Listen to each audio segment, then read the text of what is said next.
Machuka Nyalieko TV talk show, the house of ideas. Today, I wish to focus on one, George Natembea, the governor of Trans Nzoia County. And I begin by asking this question in this live episode. Do you think George Natembea is ready to resign now so that he can join his friends on campaign trails? Because already Fred Okengo Matiang'i has given a notice of resignation in World Bank. Do you think this is the same case to George Natembea? Of course, why am I focusing on George Natembea? I'm focusing on George Natembea because he has definitely become one of the main political contenders in the national politics. Today, George Natembea is very powerful when it comes to the politics of Western Kenya. Literally, George Natembea has overthrown Moses Wetangula, he has overthrown Musalia Mudavadi, Wycliffe Oparanya, and Raila Amolo Odinga by using the Tawe movement. Literally, Tawe means no.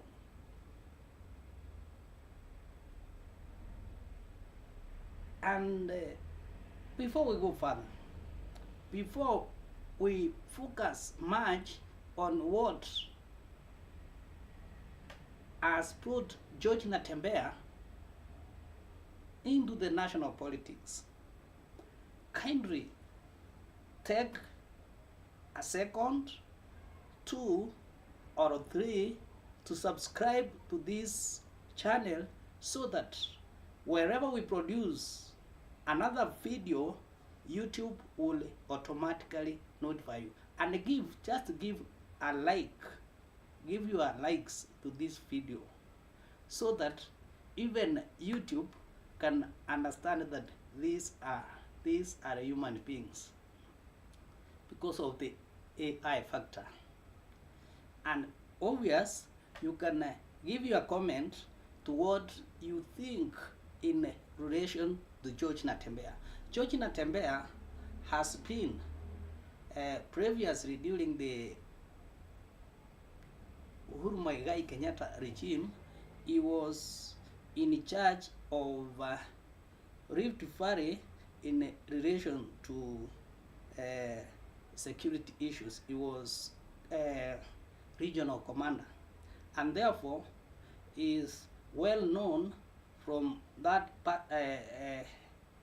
section as he performed his duties diligently. George Natembea tried to participate in the 2022 general elections, and luckily he won, and today is the governor of Trans Nzoia. George Natembea has been a critique ready to overthrow the status quo. George Natembea argues that in the western part of the republic, they have been having rulers, leaders who have been there for centuries, for decades, and nothing can be counted for their contribution or on their contribution. And he has therefore mobilized the republic, and to be more specific, the western part of the region in Kenya, by giving them information that we need to make a change. And of course, once you are a critic, once we have those individuals who believe that the area belongs to them, you will face several challenges. Natembea has been charged with corruption of recent, or he has been accused of corruption. I don't want to dwell so much on corruption, because if in any case, if it is a genuine fight over corruption, Natembea cannot be the number one in the western part of Kenya. There are many others who the institutions charged with fighting corruption will have faced before even going to Natembea, including those who are already in the government today. So the fight against Natembea may not be genuine.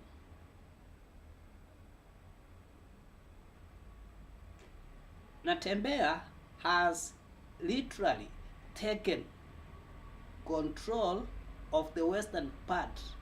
It has been extremely difficult for the leaders, for the rulers of the western part of Kenya to unite. But it appears that with the entry of George Natembea, the western part is likely to unite before 2027. Why is it very easy for the western part of Kenya to unite before 2027? One, they are accusing veteran politicians, those politicians who have been existing for decades, for not bringing development into their area. And of course, having the Gen Zs, Natembea looking physically, looking to be a young person, and informing them or telling the young of what their plight is, condemning the government of giving false promises.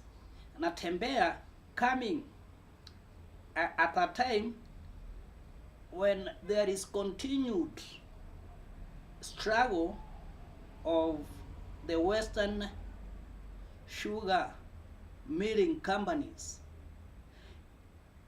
Natembea stands at this vantage point to critique the status quo, those who are in power at this particular time. And that's why Natembea is having smooth way by convincing mostly the young people. Kindly, if you are joining us now, you can subscribe, you can like this video, and probably give a comment on what you think about the politics of Western Kenya. I decided for this month to go online, so at least I can have interactive sections with the lovers of politics, so that they also have an opportunity to tell us what we can do, to tell us what they think about the specific or the given topics that we discuss. As well, they can propose, you can propose your topic that you wish discussed. And today we are in one of these young people, Natembea, who is a lover of the agencies, who is likely, Natembea, who is likely to switch from governorship to the top positions come 2027 general elections. And that's why I'm asking, what is your opinion in relation to Natembea? Do you think he now controls the western part of the Republic of Kenya, the Ruya nation, the general Ruya nation? Do you think Natembea will officiate the retirement of Musalia Mudavadi Moses Wetangula and put away Raila Amolo Odinga from the Luhya nation. And to my honest opinion, I tend to think that this man is putting some efforts. Is making, together with Eugene Wamaro and Crevas Mara, they are making these veteran politicians to have sleepless nights. And they are taking the advantage, they have taken the advantage point whereby people like Sifuna, who is the Secretary General for ODM, hails from that side, and he is not in good relationship with the national policies, and to be more specific on the broad-based government. Sifuna is not in support of that. So one can say that the Western Luhya nation is messy. And Natembea is taking this opportunity to ride on the messy situation of Western part,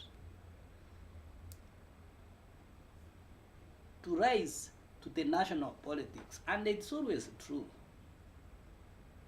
The status quo will never remain forever. Probably it has come to a time when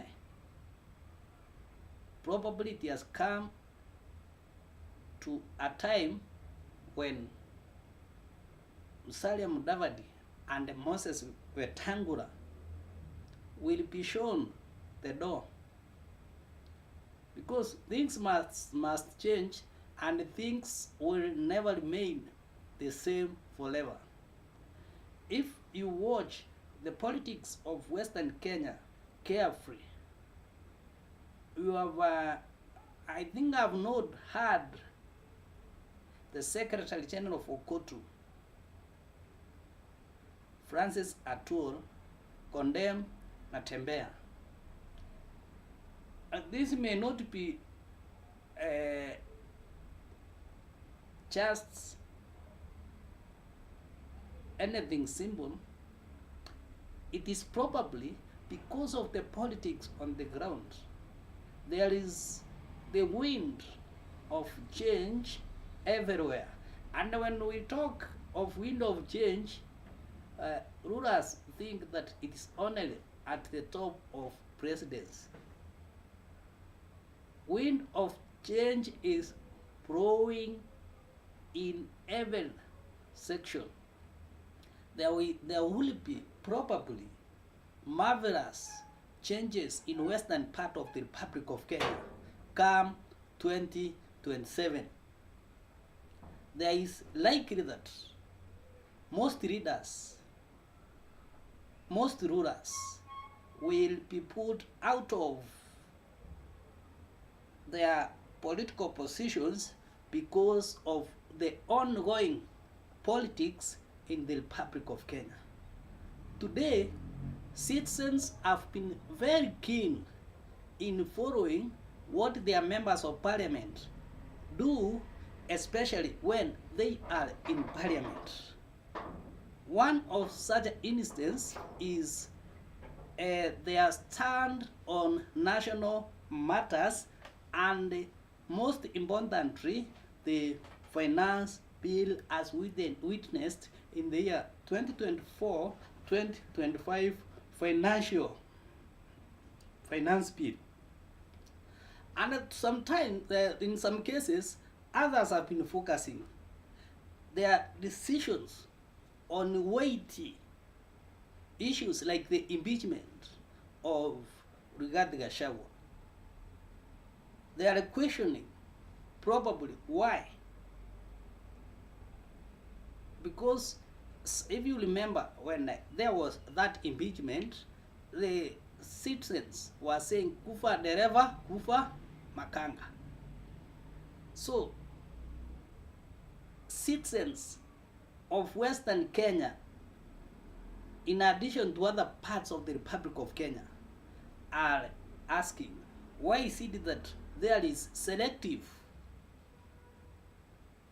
approach to matters of national importance? That is the question in which most Kenyans are asking, whereby the people of Western Kenya are included, and a reason as to why George Natembea is able to walk comfortably in most parts of Western Kenya. You know, people of Western Kenya, that is the Ruyas, like someone who takes total control, and that's why they have been supporting Raila Amolo Odinga most of the times. Not because Raila has been bringing development into the Ruya nation, no. It is because he stands firm and they feel that this man can protect, can take care of our interests. And now that they have found a young man by the name George Natembea, who is firm, who is speaking for the many, who is taking care of the youth, then they are diverting slowly from their traditional political basis to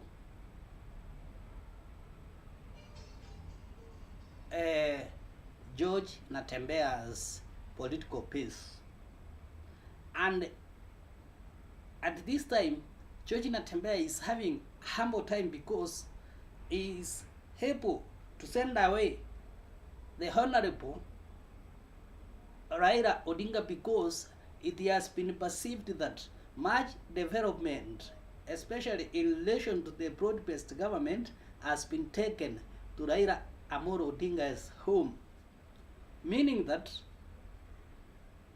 the people of Western Kenya are not happy. They feel that the broad-based government has literally left them out. You know, even if Wycliffe Obaranya is in the broad-based government, the people of Western Kenya don't consider him much, because he can be there but with no voice. And that is why these people of Western Kenya feel that they have also been sidelined by the Honorable Amolo Odinga in resource distribution. They believe that much of the voice that Honorable Amolo Odinga has been having the national table comes from the efforts in which they support him, and therefore they are entitled to what he gives or is given in the broad-based government. So that one has also made George Natembea to have the voice in which he is bargaining. Wamunyoro, Kalonzo Musyoka, and Matiang'i have all taken keen interest, and we can say that they are strongly behind this one George Natembea. And I repeat this, in the western part of Kenya will or is likely to have unity under Natembea that has not existed before. Wamarwa's brother and people like Musinde Muriro tried to bring it, but this time around it is likely to be more and solid, because the young people who have gone to school tend to see that they have been ignored, they have been assumed, and that the only person who can talk about it is George Natembea. Veteran politicians like Pon Arwale are quiet. They are watching things unfold because they also feel dissatisfied in relation to promises that are given by regimes time, or the current regime time and again. Otherwise, if they were comfortable with the promises given with the current regime, Bon Arwale will be there on the neck of George Natembea. Instead, Bon Arwale, who is the leader of majority in the Senate, is behind condemning the issue of resource allocation, whereby he feels that either promises have been made and now he wants them to move from promises to implementing. You see, when he speaks that and he is the leader of the majority in the Senate, this confirms George Natembea as being rightful, condemning injustice within or to which is being meted to the people of western part of Kenya, or entirely to the Luhya nation.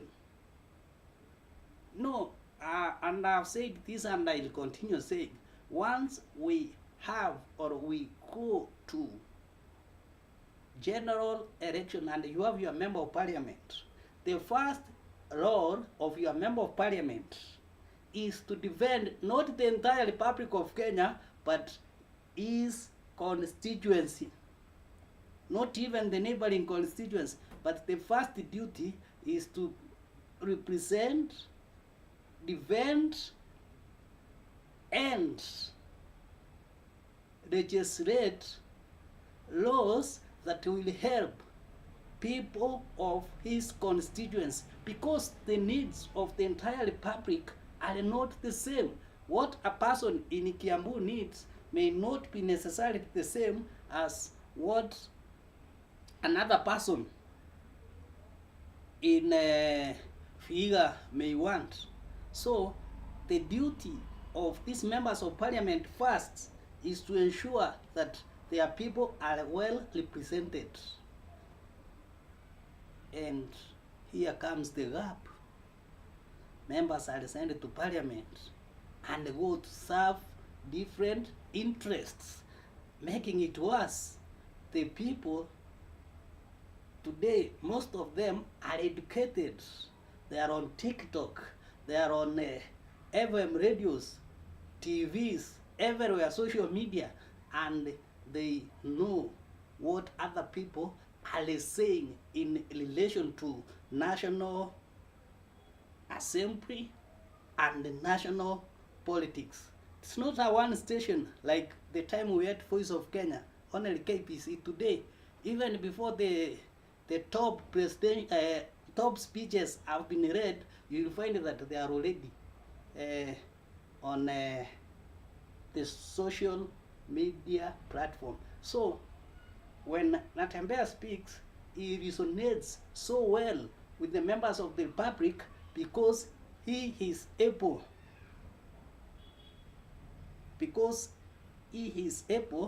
to speak what people can see, not what they imagine. So after the member of parliament is being just a representative, the next thing the member of parliament has got to do is now to look at the region. Are we well presented? Are our national rules proper? That is why when we had, before the 2010 constitution, President Daniel Toroitich Arap Moi could go to parliament not just as a president, but as a member of parliament from Baringo Central. So when you are from a given constituency, you are very powerful because you represent the people who recruited you, who voted you into that political office. But when you go there and start serving interests of various idols, you know, your constituents comes first even before your political party. Because your political party may do things that are against the wishes of their people, of your people. So not even a political party is greater than the people who recruited you into that political office. You listen to those people first, and then political party, then you go to the national politics. What is your take?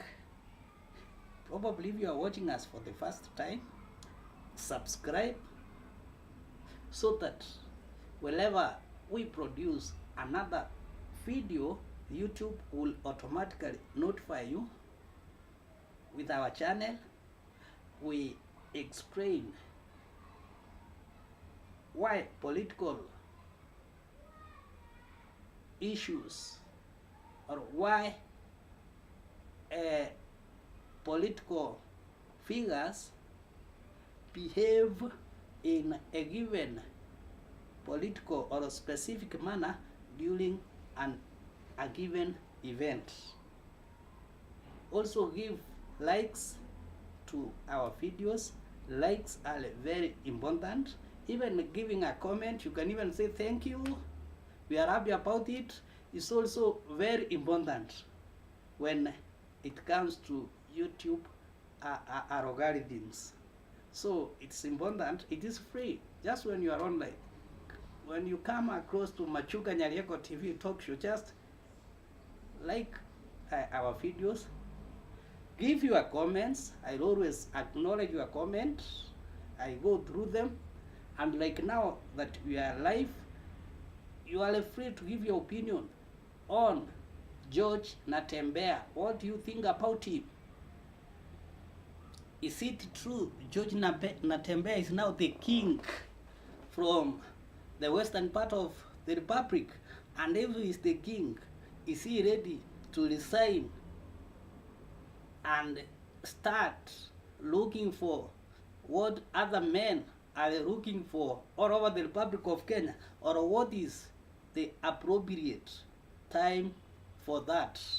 What is the appropriate time when George Natembea is likely to do that?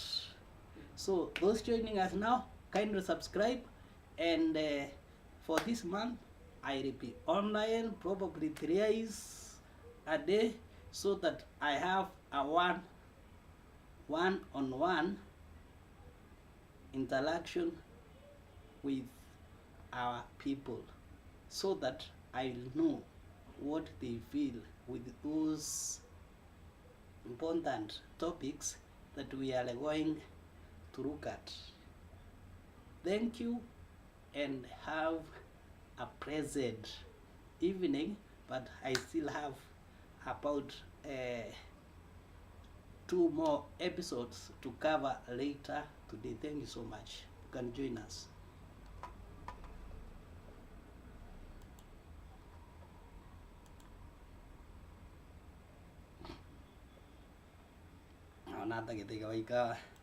Subscribe.